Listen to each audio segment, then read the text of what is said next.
Now we will begin teaching about seven-line prayer.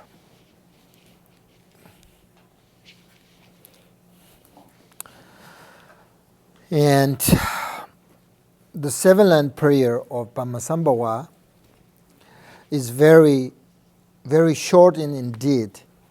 However, the application of its use is vast and profound, right? Seven-line supplication.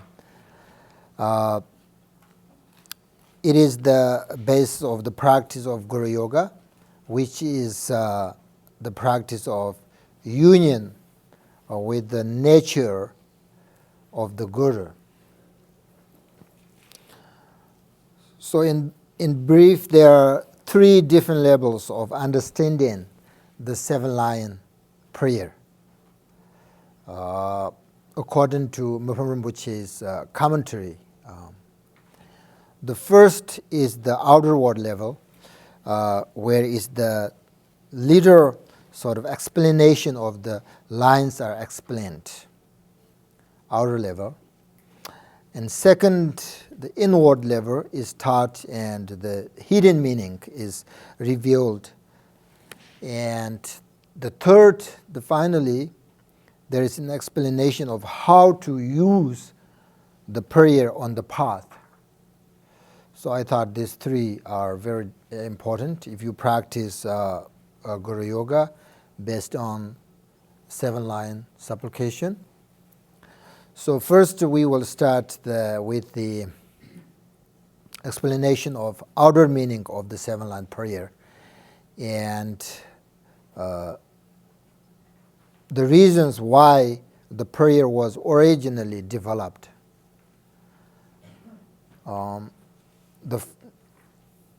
When we talk about seven-line prayer, how came the seven-line prayer? There was a university, the Buddhist philosophy in India called Nalanda University, biggest Buddhist school in India at that time.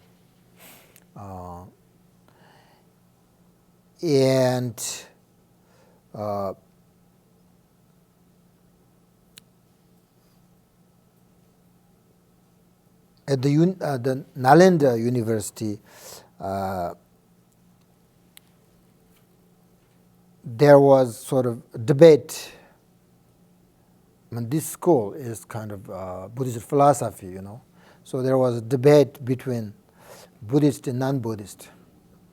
Was sort of planned to come about. And many of the Buddhist scholars had same dreams about the debate. And this, the Nagarjuna, the Shantakirti, it's these 6 ornaments. The Buddha's best students, they all came from this school, the Nalanda school, and they had the same dream. And in the dream, Padmasambhava's sister, her name is Khandruma Shiva in Tibet, and the Padmasambhava's sister came to this scholar's dream, in the dream, you know, this is a dream, okay?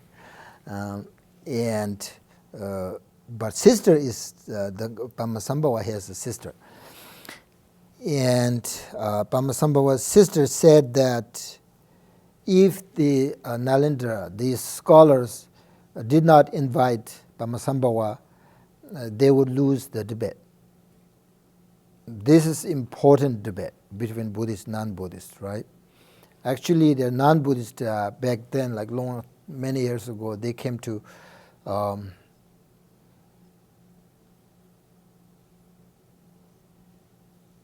they destroyed many religions, you know.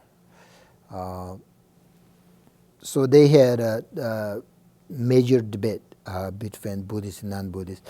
And then during the dream, the scholars thought that it would be so difficult to go to the place where Pamasambhava lived. So the sister, Pamasambhava's sister, give them this 7-line prayer, and with sort of the oral instruction. After that, the scholars recited the 7-line prayer and practiced Guru Yoga with devotion, and they immediately received the blessings of Guru Rinpoches, because they are just amazing teachers, and they're actually enough capacity to receive the blessings. And then they recite the prayers, 7-line prayers, and they receive the Pamasambhava's blessings, and they won their debate. So for this reason, Pamasambhava told people that if they want to receive his blessings, they should recite the prayer, the 7-line prayer with devotion. And later, when Pamasambhava came to Tibet and established the Buddhist teaching,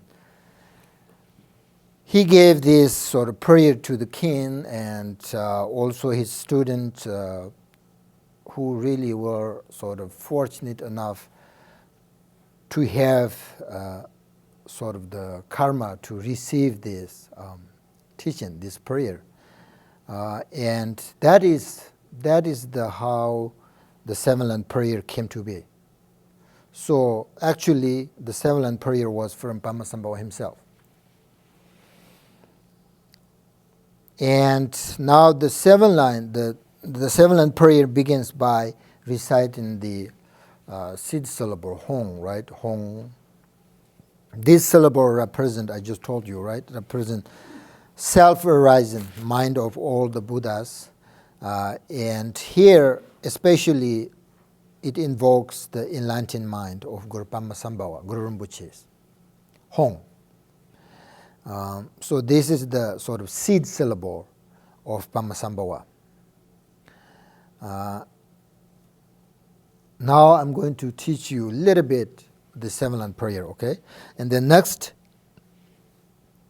few lines of the prayer talk about where Pamasambhava comes from. This is the land of Odiyana, right? Land of Odiyana, and it is known as the sort of land of the Dakinis. And it's located actually, somewhere between India and Pakistan, land of Odiyana. At the very northwest edge of this land is precious lake called Danakosha, and has filled with sort of lotus flowers. It's a beautiful ocean.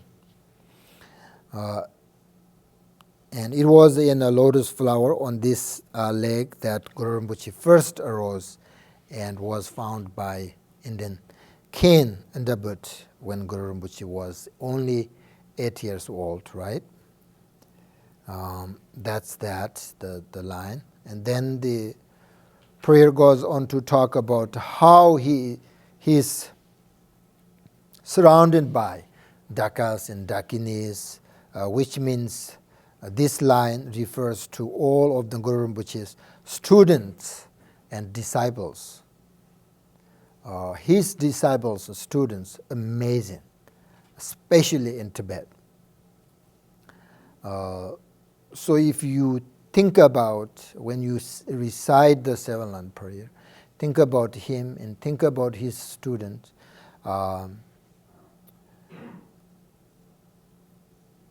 In this line, he's talk about his disciples, right?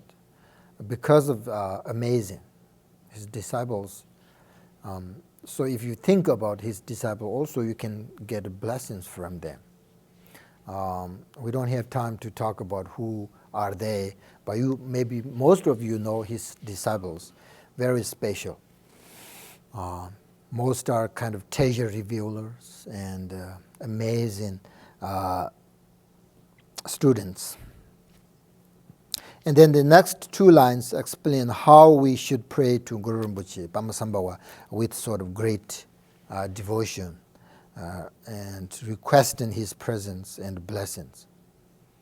And then finally, the mantra at the end is explained as follows. Guru Padma Siddhahong. Guru is the one who has full of perfect qualities, right? The teacher. Padma is the first part of the name of the great master, Odhyana,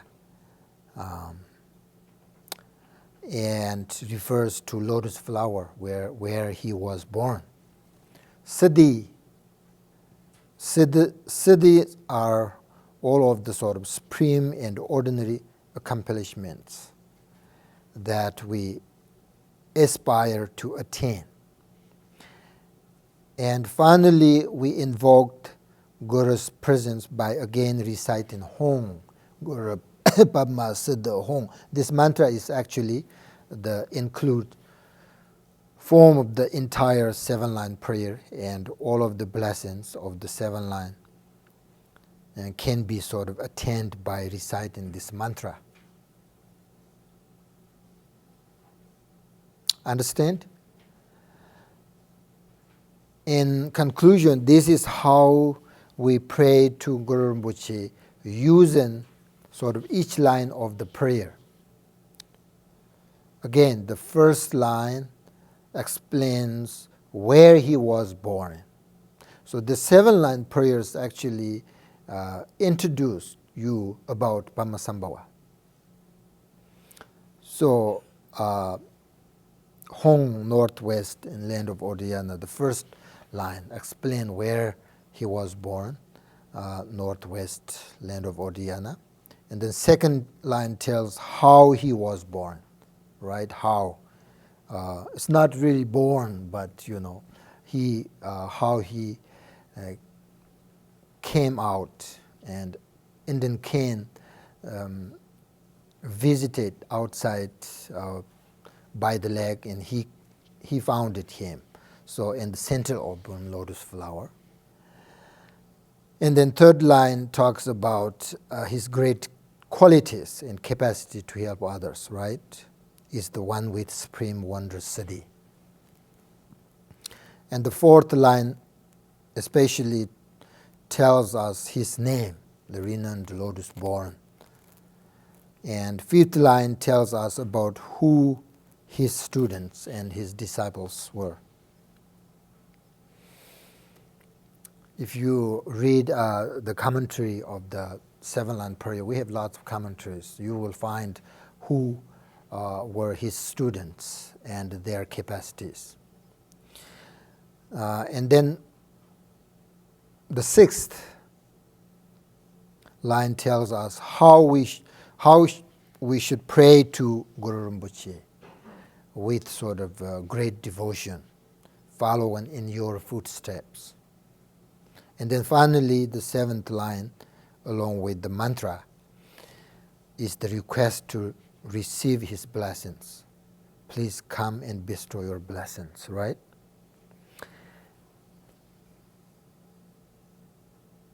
And for our mind to be sort of in union with Pamasambhawa's mind,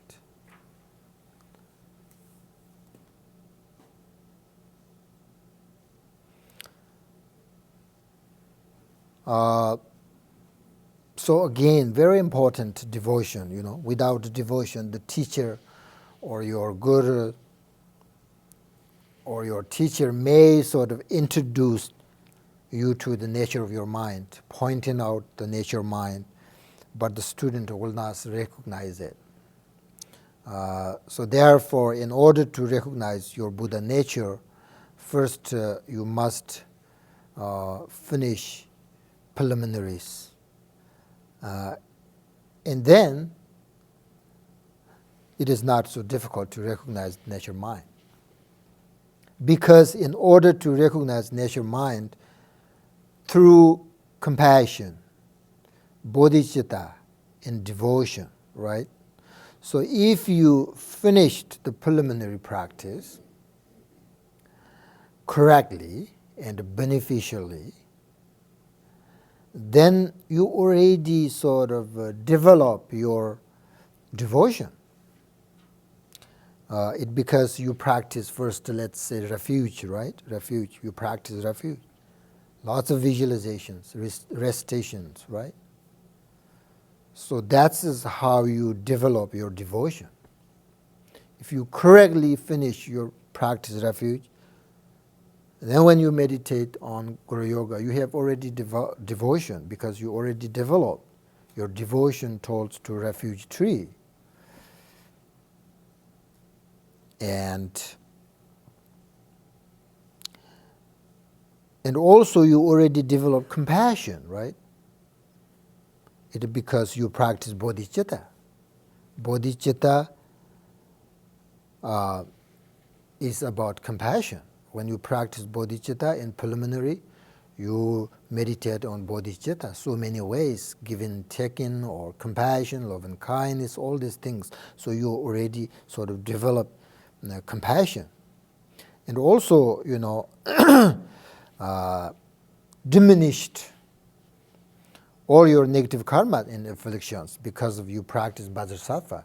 Vajrasattva is the antidote, how you sort of diminish and negative emotions. So these preliminaries, they are, called preliminary, but it's not really preliminary.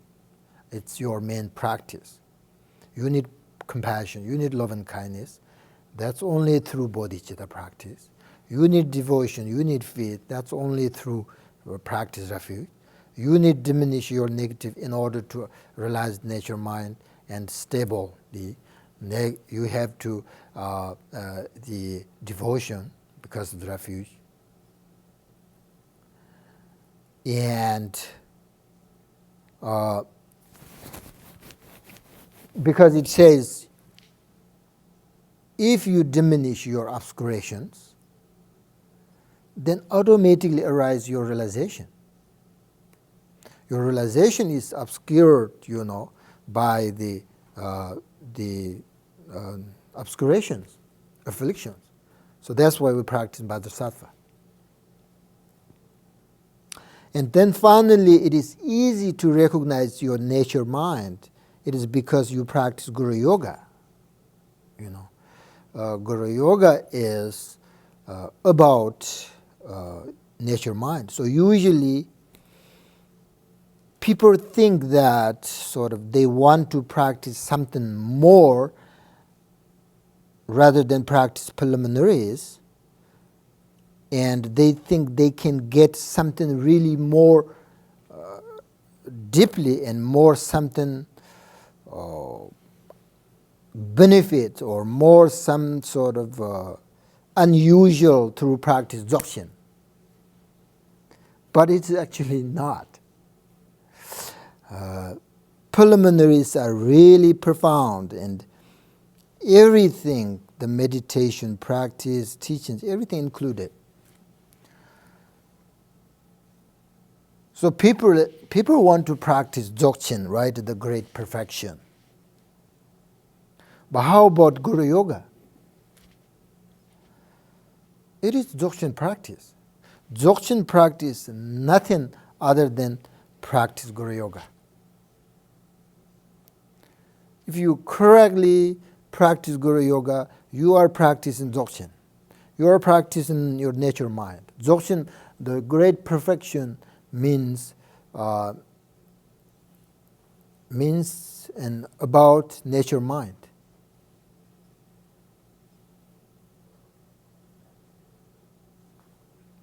And the Guru Yoga is Guru Yoga is a method and help you lead to inwardly in nature mind. We call it union, right? Union. When you practice Guru Yoga, you receive these blessings, the rays of light, and Om, Ah, Hong, come from his three places and three chakras into your three places. All these are methods. Actually, if you understand this, there's nothing other than your mind. Everything your mind, It's come from, there is a blessing from Padmasambhava, from whatever your teacher.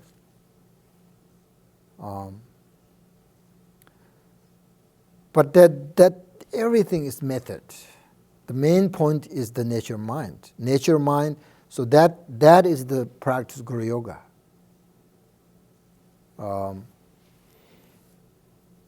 Even though these holy teachers, masters, Buddhas, Bodhisattvas, when they practice, meditate great perfection, first they practice Guru Yoga. Few minutes, Maybe it's not necessarily recite the rituals, prayers, but they visualize, it's necessarily visualize, let's say for instance Padmasambhava in front of you, and with strong sort of devotion, and think about his kindness, think about his capacities, think about his qualities, and then you will receive the blessings from him, and then just to relax and rest in. And immediately it makes you very calm. If you visualize this and receive the blessings, which is the empowerment.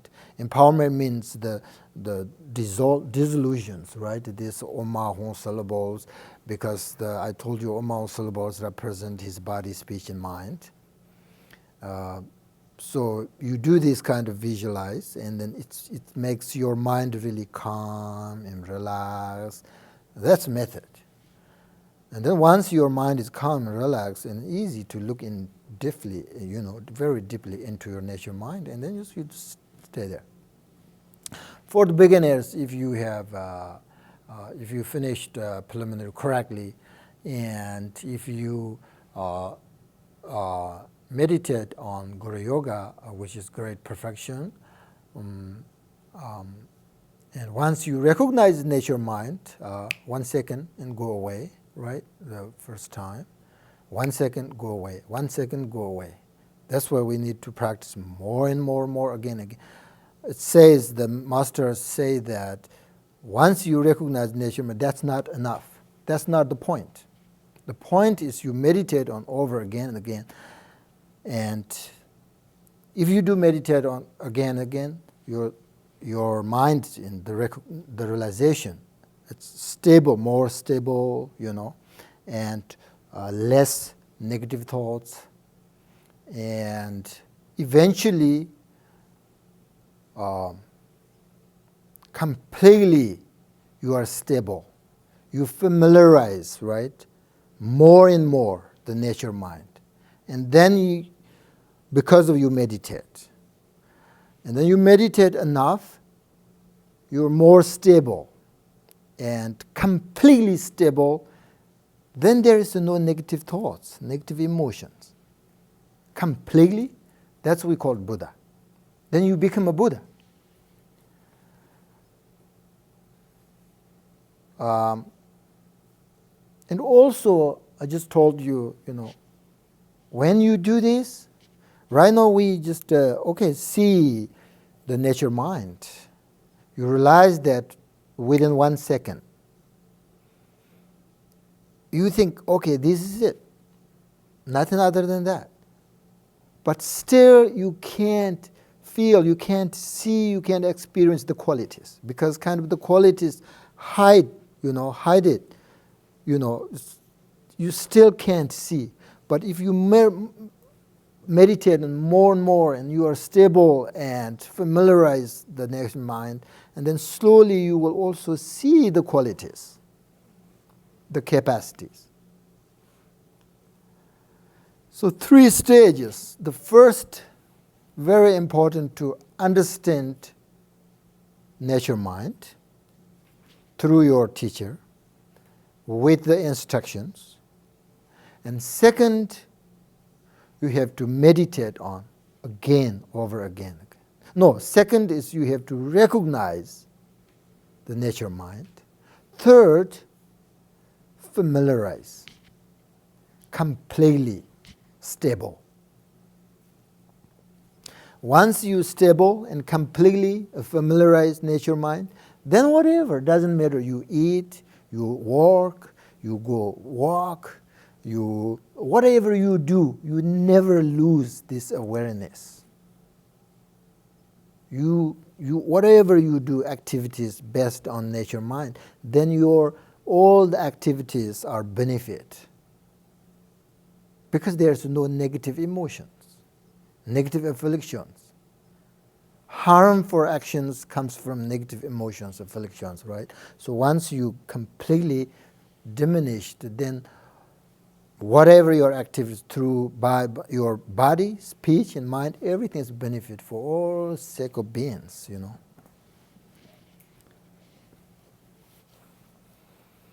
Then become a Buddha. You become a Buddha, I become a Buddha, everybody become a Buddha. Then there is no samsara. But it's impossible, right? Everybody become a Buddha, it's impossible. Because of the afflictions, negative emotions, how powerful these are for everybody. Think about how many Buddhas, Bodhisattvas in this planet now? Maybe 30%? I don't think 30%. Maybe 1%? 90%? Difficult. Controlled by afflictions, negative emotions. That's why samsara, no end. There is no end of samsara. If it is possible everybody becomes Buddha, then there is no samsara.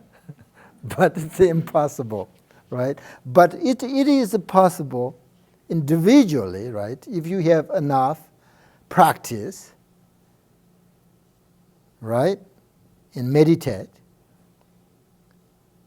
That's it. In Buddhist philosophy, we have a big debate between some teachers say, oh, it doesn't make sense. Samsara is beginningless and no end. Doesn't make sense. Some students say, oh, it makes sense.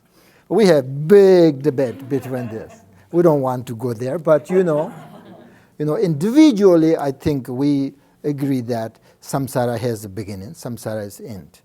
But generally, no beginning, no end. Individually, for instance, I become a Buddha, diminish all my affliction, negative emotions. I have no samsara.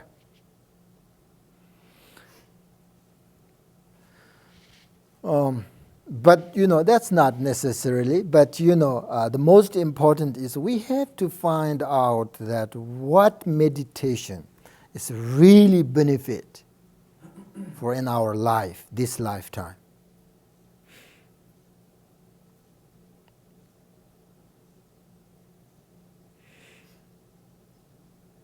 So think about that, the great perfection is the most benefit or compassion.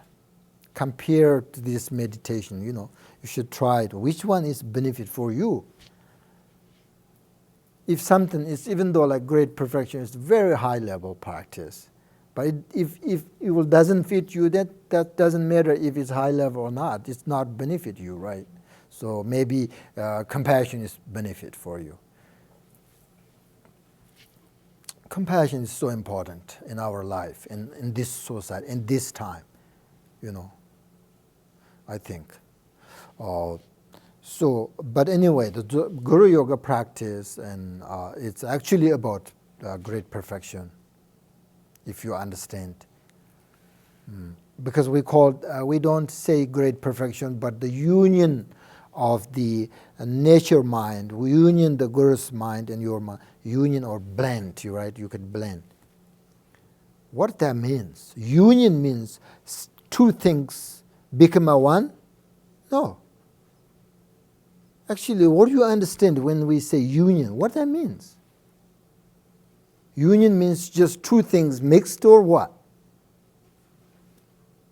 You have to think about when we say Guru Yoga, it means like union, your mind and Guru's mind. What that means? No, it's impossible. My mind and your mind become one? What that means? What do you understand when we say union? When we say, okay, recite this, Om syllable, dissolve into light, and light into this, Pamasambhava light, and light dissolve into you, then union. What that means? It then become a union. Union of emptiness. Emptiness is form. No, what union. Union means what? Functioning together. Functioning. Still, they are two separate things, or become one thing. They operate together. They're separate, but they're together. Conventionally, I think it's like that. Two things coming together, working together.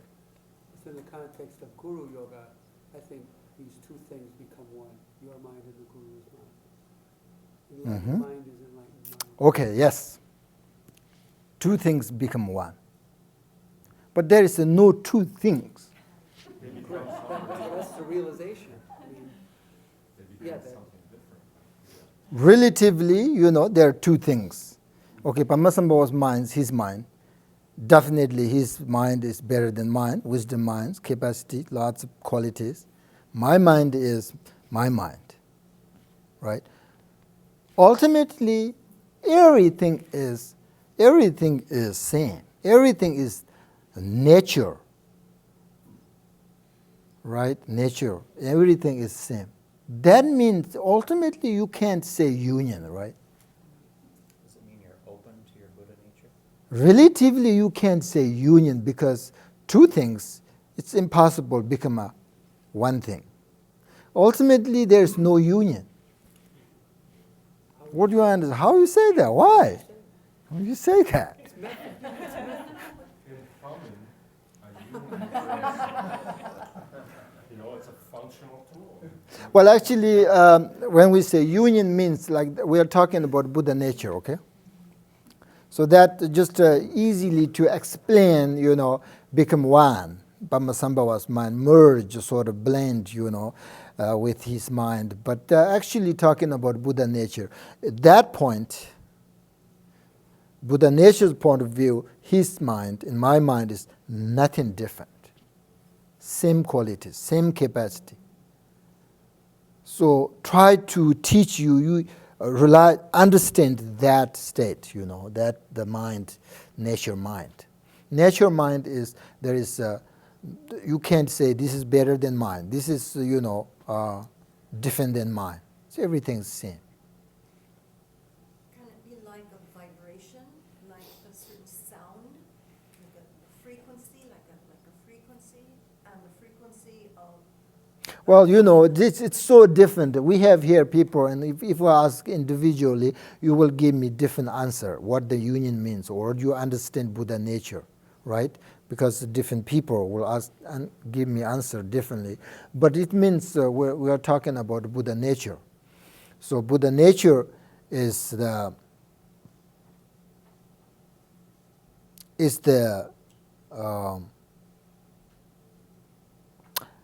it has a clarity, very easily, explain, like, very clarity and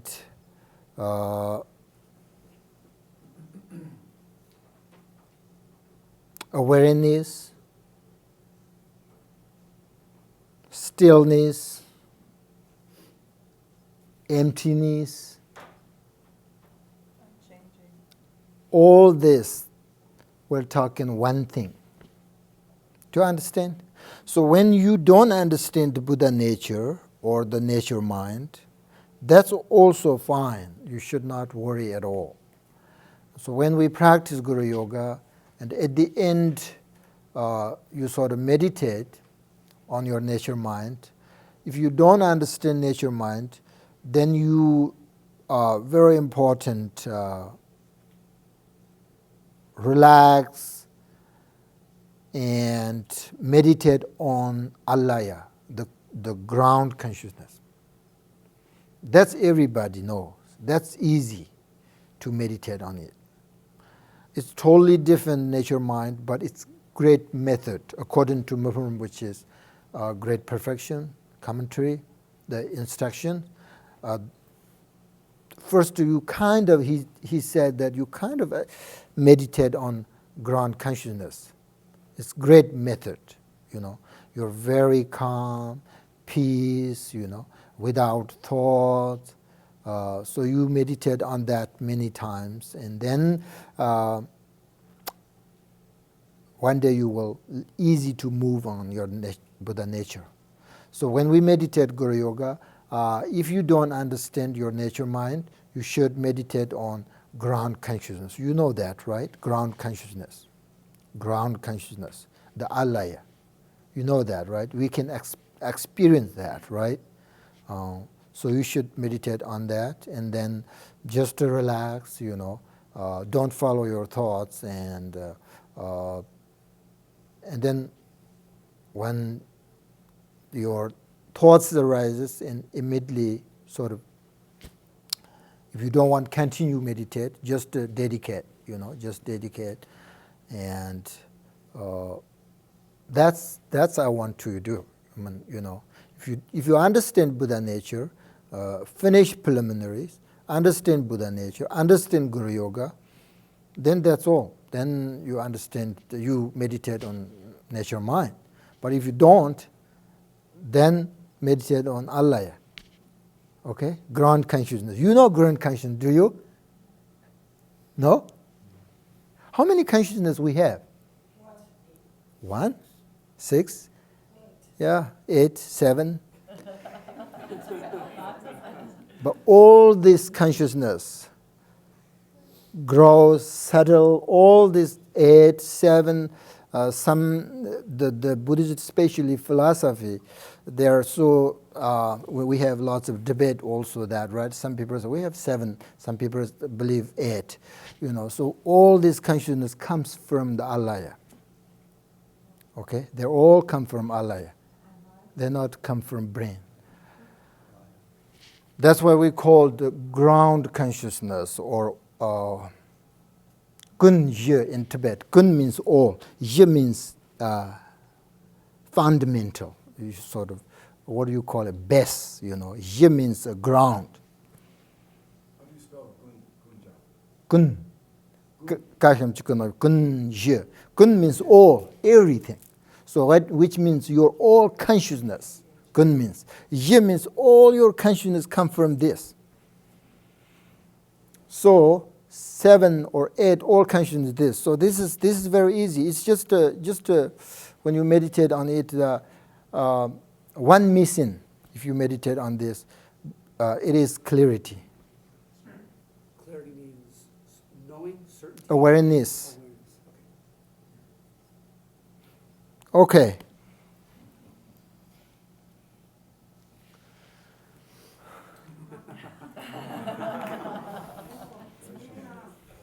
About the union, for example, the teachers have a pure mind, and we don't. So when we clean the mind, it's a equal mind. Just like the teacher who have a one statue in Tibet. And one guy, you talked to us about that one guy coming, and he said, hey, you are no different than me. The only difference is because you have a pure mind and you don't. But they both have the same mind, but in this level, in samsara, we have a impure mind. Mm-hmm. And those teachers have a pure. Yep. But when we have when we clean the mind, it's the one we stay in the union with the teacher. Because with pure mind or alignment mind, when we got an alignment mind, we stay in equal way with the teacher. That means it's a union. Oh, you were talking about union. Okay. Buddha nature. Union. Do you want to become a Buddha or not? Before become a Buddha, Bodhisattva, right? Bodhisattva. Yeah? You want to become a Buddha or become a Bodhisattva first? First a Bodhisattva, right? What makes Bodhisattva become a Bodhisattva? First, we have enlightened for others, for the sake of others. Practice bodhicitta. Yeah, compassion. Yes, practice bodhicitta makes become a bodhisattvas, right? Kindness to all sentient beings. Kind to all sentient beings. That is the altruistic mind. That's the bodhicitta, right? We have to practice that first. That's why preliminary bodhisattva there. when you, these preliminaries, when you think about it, you just find more and more. It's amazing this. Who make these rules? 5 preliminaries. Okay? Refuge, right? Refuge practice, which means the foundation of Buddhism, which is different between Buddhist and non-Buddhist, right? And also you can sort of develop your faith and devotion, all this, right? And then when we have, in Buddhism, we have the fundamental vehicle and great vehicle, right? So which one you want? If, most people want to practice Mahayana, right? Great vehicle, or bodhicitta, practice bodhicitta. So that's different between, it makes different between the fundamental vehicle and great vehicle. So if you want to Tibetan Buddhism, you should practice, after refuge, you should practice bodhicitta, all right? Well, then bodhicitta is so difficult. I always think me, you know, the selfish. That is the sort of, you know, attachment. So then you have to diminish that. How? Vajrasattva. It's amazing. Okay. Practice preliminaries. You should. I studied recently when I went to Tibet, and my teacher last year, he likes to practice preliminary again and again. So I promised him practice the preliminary 500,000 again. So I'm done with refuge and bodhicitta. I'm practicing on Vajrasattva now. So my third teacher, Anzam Drukpa Rinpoche's student, not this Anzam Drukpa, the first Drukpa Rinpoche has a student. He is a nun, amazing practitioner, and she practiced preliminary 100 times. Okay, each preliminary 500,000, right? And she done 100 times preliminary. You think if you first do one preliminary, then I'm done.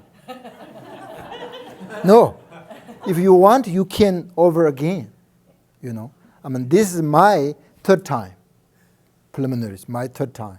And when I meditate more and more, I really found more and more, and experienced more and more. You know, so preliminaries actually, they say preliminaries, but it's not really preliminary. I mean, Tibetan, you know, Tibetan preliminaries is okay. People understand that's your main practice. But here, if I say preliminary, that means, oh, that's the goes first, but not the main thing, right? But that's how you translate into this preliminary. But it's really your main practice, whole your life. You can't, even though you done preliminary, every day you have to go through again, practice preliminary. You can't stop. Okay, according to Tibetan Buddhism practice, you can't stop preliminary, even though you're done. Just to go, you know, once every day, and then you practice Dzogchen or whatever, bodhicitta or, you know, Vajrasattva, whatever, you know. I mean, the way meditate, what is the point of meditation is, point of meditation is how to diminish our negative thoughts, right? That's the only thing, right? Meditation is we're not looking for something feels good, right? But we are looking for how take care of our life meaningfully, right? And how to diminish our negative thoughts, right? Negative emotions, right? This makes our very suffering, right? That's the point. So preliminaries, antidote. I think one of the confusions is that when we talk about Vajrasattva reducing negative emotions, and once the negative emotions are reduced, then what remains is the qualities of Buddha nature. But yet we also talk about as bodhisattvas developing on the different paths and levels and bhumis. So there's always this confusion between, in some ways, something that's fully present and complete and unchanging, but at the same time we talk about increasing our capacity, you know, being able to do more to help all sentient beings. So in some ways you have two levels of time, no time, complete, fully functional, and at the same time all these things that we do on a certain level to increase capacities. So it's kind of this tension between those two aspects. Of course, like it's very easy to understand. Even scientifically, like when you compare anger and compassion. So if you have more compassion, your angers go down. They're opposite. If your anger goes up, your compassion down. That's easily find, right? Easily, very easily. So that's why if you meditate on compassion, no anger there because they're opposite. Can you meditate compassion with anger? Huh? Bob can. No, I think you can't. So, so diminish means that. When I was young, what is talking about? I diminish my negative thoughts. How? And also I'm very confused, get blessings from. So that means something you really. So those things makes me so confused when I was very little. But when you practice compassion and love and kindness and emptiness, dzogchen practice, these are opposite of your negative emotions, which is the attachment, anger, ignorance, jealous, all this, right? So you more develop these things, and then more you can diminish all negative thoughts. Well, we call negative thoughts because of destroyed, right, inner peace. Anger, when you get angry, we call anger is negative thoughts. Why? Because destroy your inner peace, right? When you get angry, everything is something wrong, right? And then your action, your speech, your words are so negative, right? That's why we call negative thoughts. But if you practice compassion, we call positive thoughts, right? You love people, you want to try to help them, you understand others, you understand others' sufferings, So that's what we call positive thoughts. Because people need help, right? So compassion, if you practice compassion, automatically your mind sort of automatically think how to help. I want to help. No practice Guru Yoga.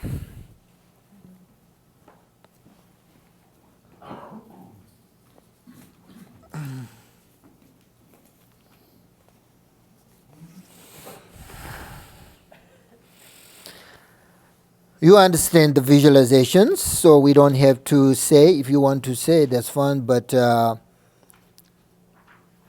if you want to also, I think we should start the seven-line prayers. Now you understand what seven-line prayer means, so I think that's better. And then we say some mantras,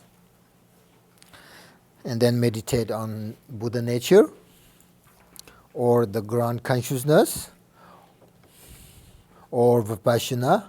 I don't know what you, but let's see, just to relax and bring your mind back and correct really your motivation.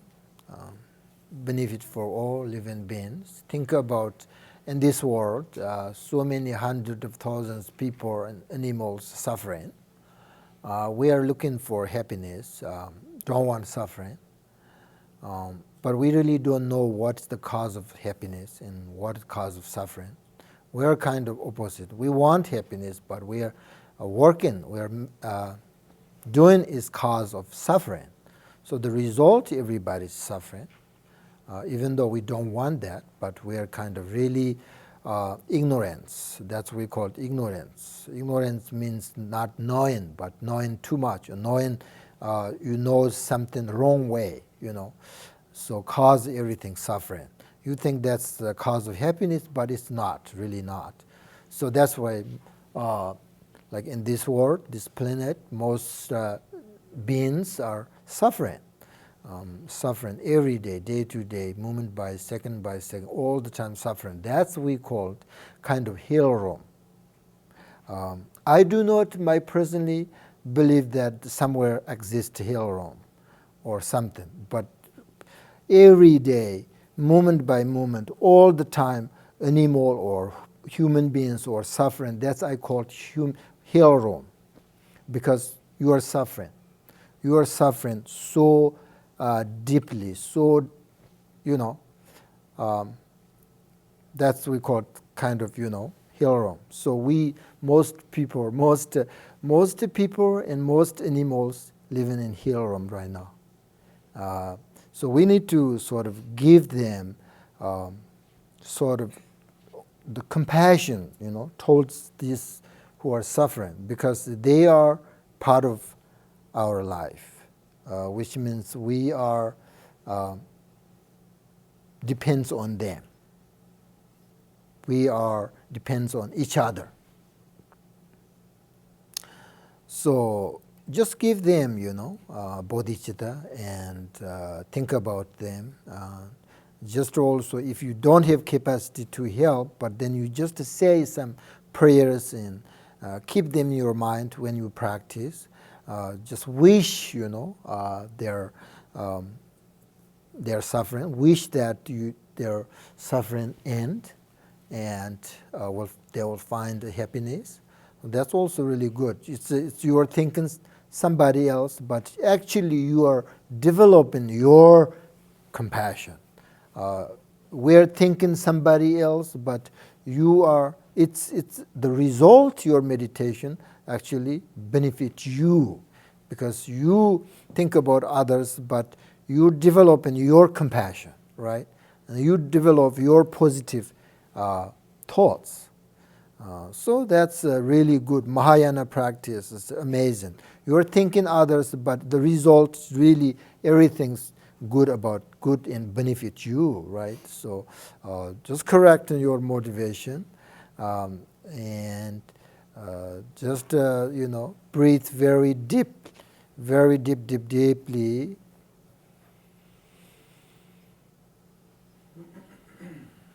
And slowly breathe out and let go everything, okay, in your mind, your thoughts, past, present, future thoughts, just let go. 1 second, and just to relax. You don't have to think anything about particularly, just to relax and let go.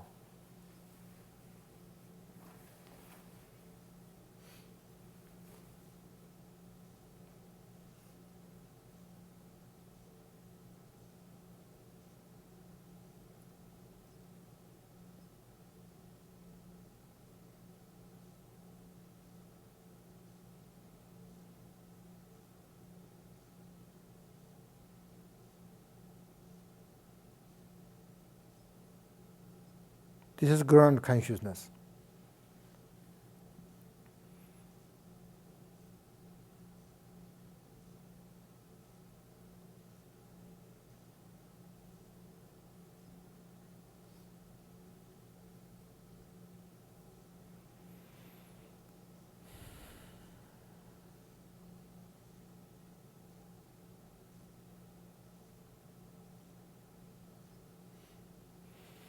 Very good.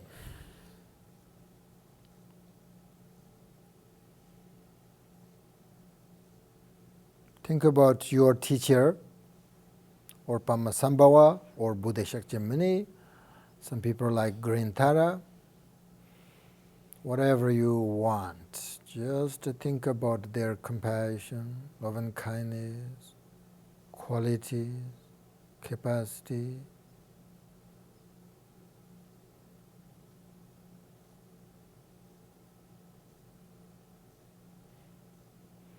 If they didn't came in this earth, we don't have these amazing teachings.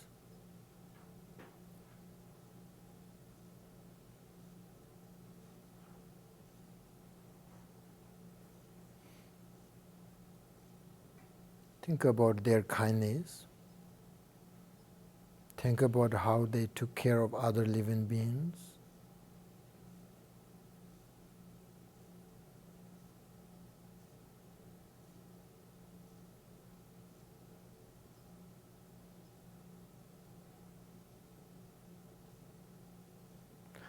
That's your guru, okay? No, 7-line supplication. Home in the northwest, the land of Odiyana, the Center center of a blooming lotus flower, is the one with supreme wonder city, the renowned lotus-born Padmakara, surrounded by a vast retinue of Dakinis. Following in your footsteps, I pray, please come and bestow your blessings. Guru Padma Siddhi Hum. Hum, in the northwest of the land of Odiyana, in the center of a blooming lotus flower, is the one with supreme wonder city, the renowned lotus-born Padmakara, surrounded by a vast retinue of Dakinis. Following in your footsteps, I pray, please come and bestow your blessings. Guru Padma Siddhi Hum. Home in the northwest of the land of Odiyana, in the center of a blooming lotus flower, is the one with supreme wonder city, the renowned lotus-born Padmakara, surrounded by a vast retinue of Dakinis. Following in your footsteps, I pray, please come and bestow your blessings.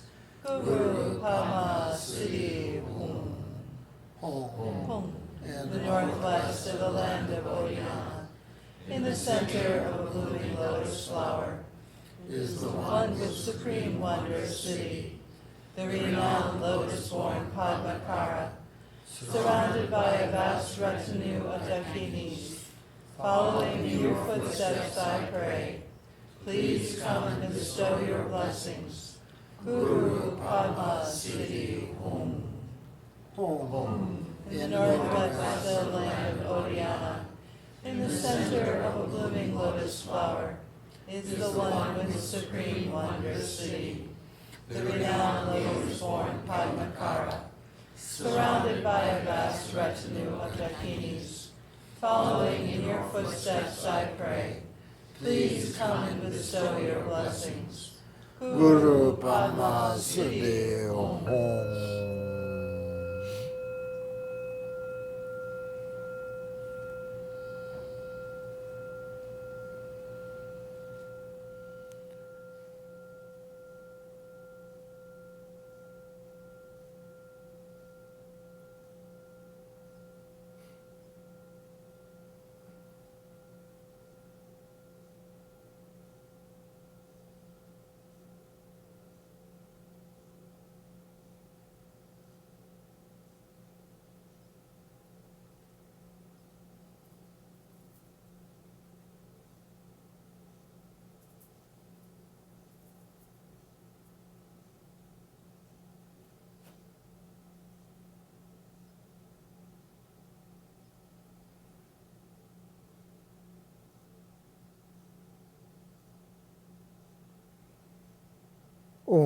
Ahum Banzar Guru Bama Siddhi Hum.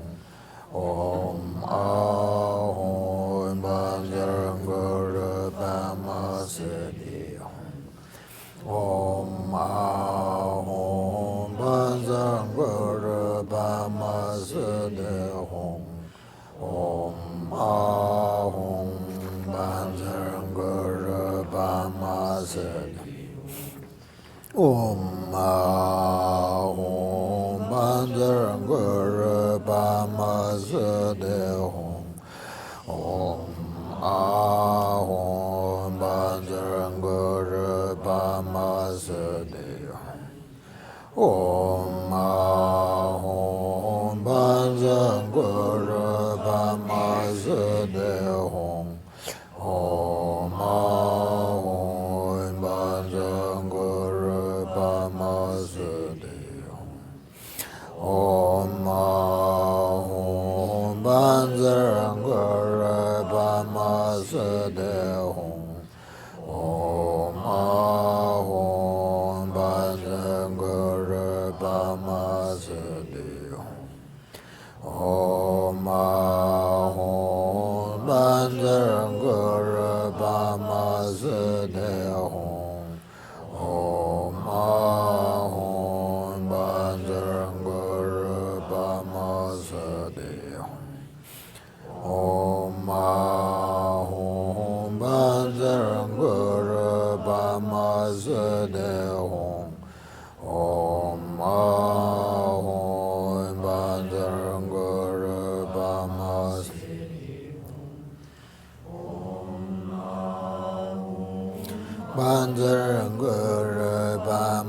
se de hong.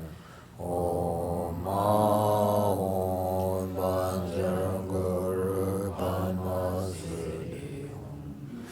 Om ma hong ban zhen ge ru ba ma se de hong. Om ma hong ban zhen ge ru ba ma se de hong. Om ma hong ban zhen ge ru ba ma se de hong.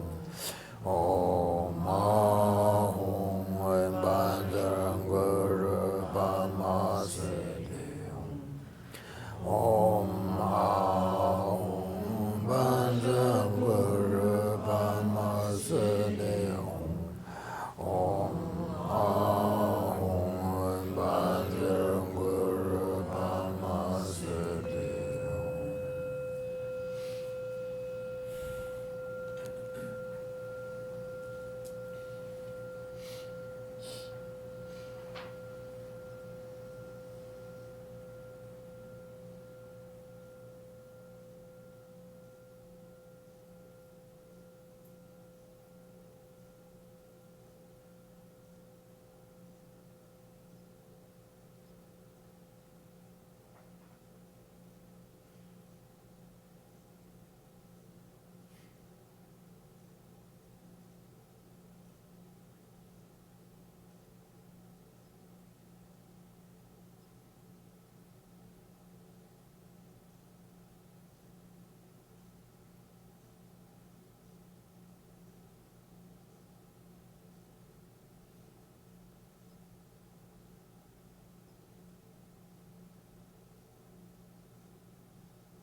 Ma hong ban zhen ge ru ba ma se de hong.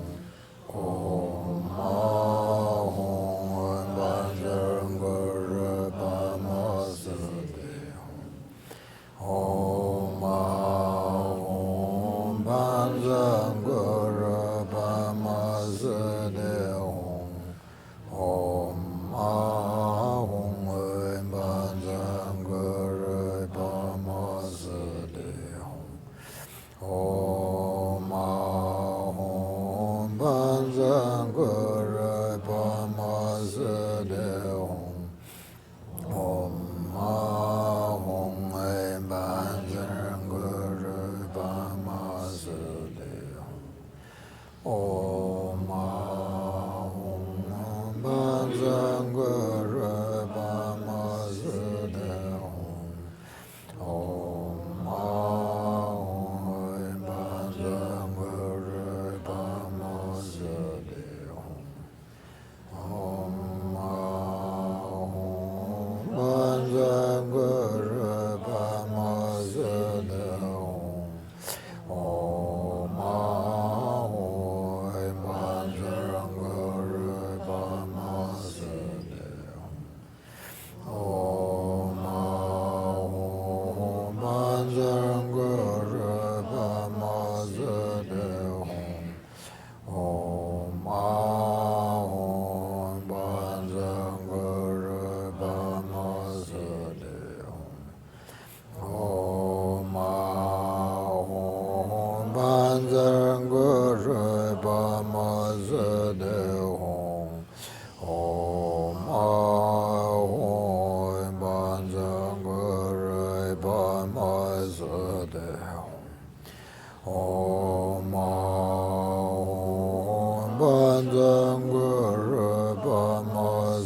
hong. Om ahon banzang guru bamazed. Om ahon banzang guru bamazed hong. Om ahon banzang guru bamazed.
take a break, few minutes.